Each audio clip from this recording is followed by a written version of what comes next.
अस्सलाम वालेकुम एवरीवन। आज की शॉर्ट वीडियो में हम सीखेंगे सिर्फ 4 हाउस वोकैबुलरी वर्ड्स 1 मिनट के अंदर। वीडियो स्टार्ट करते हैं। डोर। डोर का उर्दू मतलब होता है दरवाज़ा। डोर का सेंटेंस है open the door. Open the door, दरवाज़ा खोलो। नेक्स्ट वर्ड है विंडो। विंडो का उर्दू मतलब होता है खिड़की।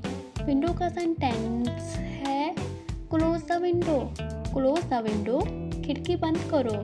नेक्स्ट वर्ड है चेयर। चेयर का उर्दू मतलब होता है कुर्सी।